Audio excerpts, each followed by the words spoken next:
Hello. आज हम पढ़ने वाले हैं मराठा एम्पायर के बारे में। मराठा एम्पायर जिसने हमारे को फ्रीडम दिलवाने में बहुत ही अच्छा रोल प्ले किया है, मतलब एक इम्पॉर्टेंट रोल प्ले किया है। बट अभी तक हमारी बुक्स में उस चीज़ के बारे में अच्छे से डिस्क्रिप्शन ही नहीं है। इवन मेरे को भी इसके बारे में निकालने के लिए बहुत सारा गो थ्रू करना पड़ा। इवन मैंने बुक्स पढ़ी, मैंने ऑनलाइन मटेरियल्स देखे। इतने सारे मटेरियल्स देखने के बाद मुझे कुछ एक्यूरेसी मिली, मतलब उन सब सोर्सेज को रीड करने के बाद मुझे एक चीज़ समझ आई कि कितना, मतलब हमारी बुक्स के अंदर तो वो रिटर्न ही नहीं है जो हमको बताना चाहिए था। हमें सिर्फ बेफजूल की बातें ही बताई गई है। ठीक है, आपको पता है, आपको कुछ मैं फैक्ट्स बताऊंगी लास्ट में, लेकिन अभी स्टार्टिंग में हम स्टार्ट करते हैं कि मराठा एम्पायर शुरू कैसे हुआ था। मराठा एम्पायर 17वीं सेंचुरी में हुआ था। कैसे हुआ था? जब मुगल और निज़ाम और पोर्टुगीज़ एंड ब्रिटिश और फ्रेंच जब हम पे धावा बोल चुके थे, सब जगह से तो हम फंसे ही हुए थे। अब जो पोर्चुगीज थे उन्होंने सी के रास्ते को अपना बना रखा था, और जो मुगल थे उन्होंने तो लैंड पे ही अपना कब्जा कर रखा था, और जो ब्रिटिश थे आपको तो पता ही है, उन्होंने हम पे 200 साल तक राज किया है। अब आ जाते हैं हम मराठा एम्पायर की बारे में पता करने के लिए। अब 17वीं सेंचुरी में अब इसकी स्थापना किसने की? शहाजी भोसले। आपको तो पता ही है, छत्रपति शिवाजी जो उनके पिता थे, उनके पिता का नाम था शहाजी भोसले। शहाजी भोसले का जन्म 1594 में हुआ था। वो एक मिलिट्री ऑफिसर थे, और आपको पता है उनकी एक टैक्टिक्स थी।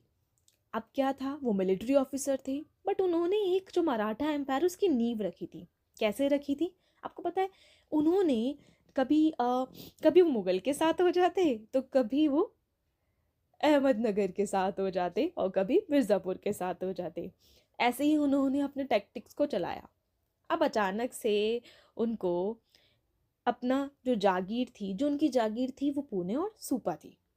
अब उनको बैटल ऑफ पेरेंडा के अंदर 1634 के अंदर एक ट्रीटी साइन करना पड़ा, जिस ट्रीटी की वजह से उनको साउथ डेक्कन के अंदर शिफ्ट होना पड़ा 1636 के अंदर, और उनको मूव होके जाना पड़ा। लेकिन उनकी जागीर उस ट्रीटी के अकॉर्डिंग, उनकी जागीर वो उनकी ही रह सकती थी, मतलब वो जागीर उनकी है लेकिन वो वहाँ रह नहीं सकते थे। इसीलिए उनको कहीं और मूव करना पड़ा, उनको साउथ में मूव करना पड़ा।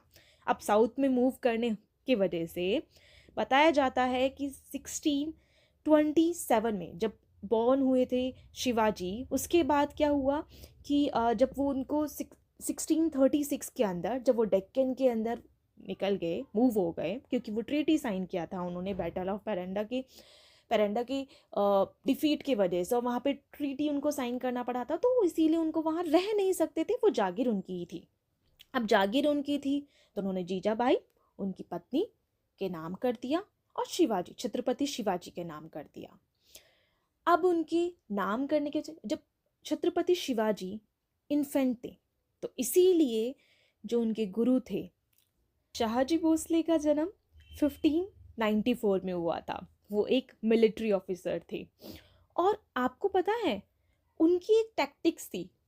अब क्या था, वो मिलिट्री ऑफिसर थे बट उन्होंने एक जो मराठा एम्पायर उसकी नींव रखी थी। कैसे रखी थी आपको पता है?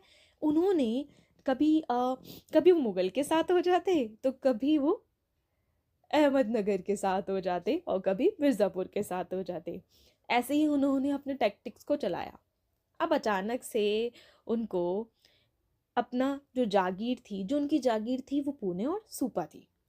अब उनको बैटल ऑफ पेरेंडा के अंदर 1634 के अंदर एक ट्रीटी साइन करना पड़ा, जिस ट्रीटी की वजह से उनको साउथ डेक्कन के अंदर शिफ्ट होना पड़ा 1636 के अंदर, और उनको मूव होके जाना पड़ा। लेकिन उनकी जागीर उस ट्रीटी के अकॉर्डिंग, उनकी जागीर वो उनकी ही रह सकती थी, मतलब वो जागीर उनकी है लेकिन वो वहाँ रह नहीं सकते थे।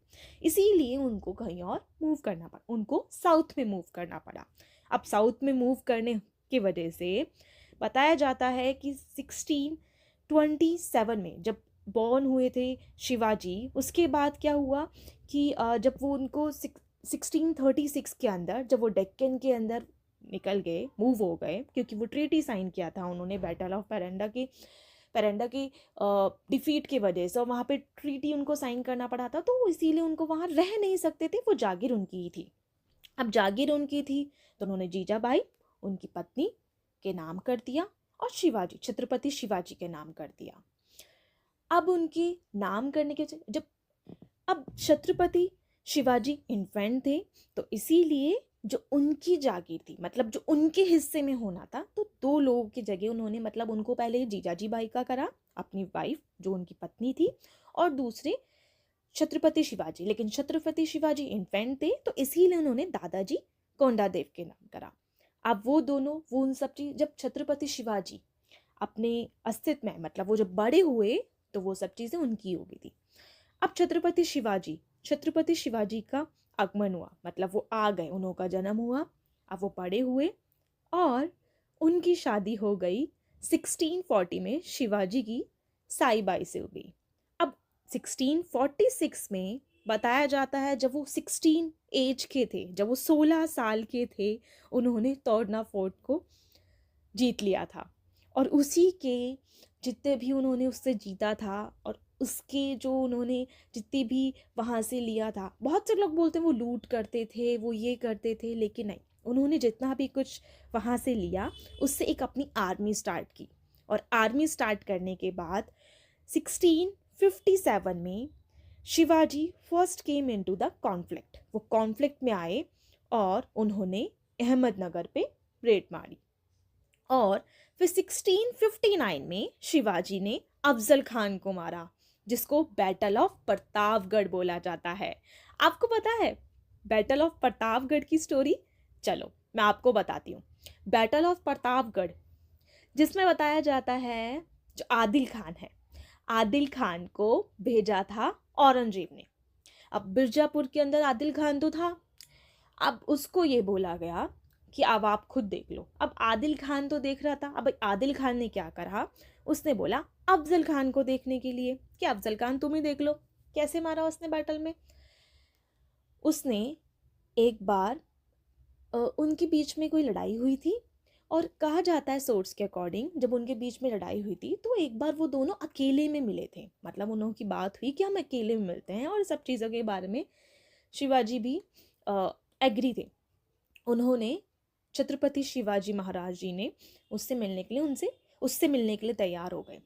अब वो तो पता ही है, हमें हमेशा ही देखने को मिला है हमारी हिस्ट्री में कि हमेशा ये जो मुगल हैं, इनके अंदर खून में दगा होता है। तो शिवाजी बिल्कुल प्रोटेक्शन के साथ में जाते हैं और उनके बारे में, और उसके साथ प्रोटेक्ट करके अपने आप को वो आते हैं। उन्होंने अपने कवच पहनते हैं और अकेले मिलने चले जाते हैं। जब वह अफजल खान से मिलते हैं तो वो उस पर अटैक कर देता है, और जिसके बीच में वो अफजल खान को, लेकिन अफजल खान से वो हारते नहीं, उस बीच में वो उनके बीच में युद्ध होता है, और बाद में जाके जो बैटल ऑफ प्रतापगढ़ है उसमें शिवाजी जीत जाते हैं। 1663 के अंदर शिवाजी अटैक करते हैं श्रेष्ठा खान के ऊपर, जो पुणे के अंदर होता है, और उसको भी जख्मी कर देते हैं। 1665 में शिवाजी की जो फोर्स है वो पुरंदर में अपनी 23 जो फोर्ट्स थे उसको गिव अप कर देते हैं, मतलब उसके अंदर वो हार जाते हैं और उनको अपने फोर्ट्स को गंवाना पड़ता है।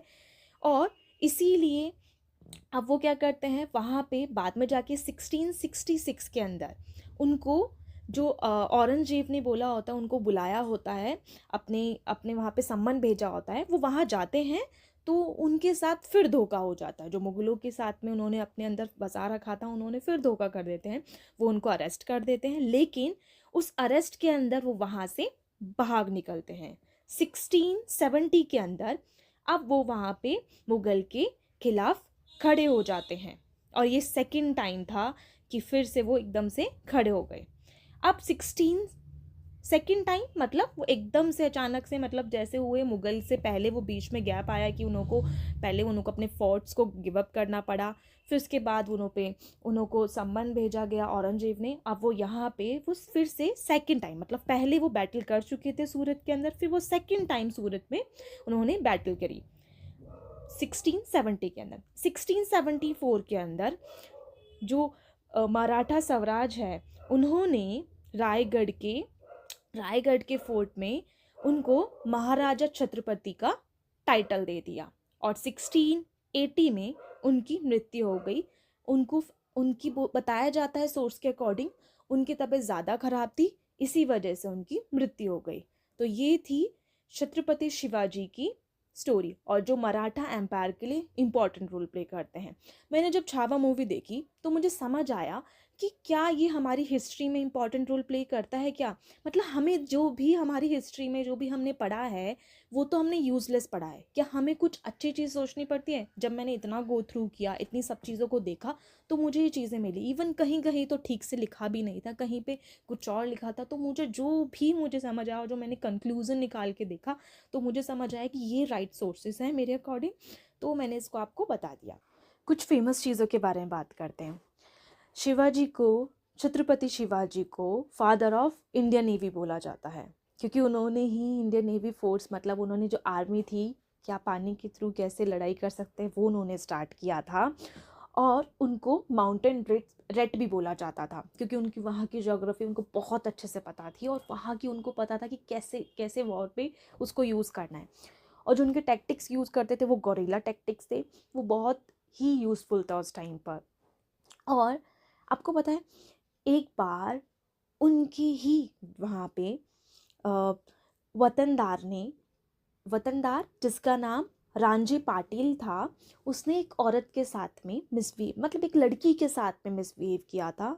तो छत्रपति शिवाजी ने उसके लिम्स निकलवा दिए थे। मतलब वो उन चीज़ों के बिल्कुल अगेंस्ट थे कि जो ऐसी लड़कियों के खिलाफ और उस चीज़ों के खिलाफ कि आप गलत चीज़ें कर रहे हो, वो उनके बिल्कुल अगेंस्ट थी। इवन वो उन्होंने ये भी बोला था कि हमें सारे रिलीजन की रिस्पेक्ट करनी चाहिए, बट उन्होंने ये बोला था कि रिलीजन की रिस्पेक्ट तो करनी है लेकिन किसी और को परेशान नहीं करना है।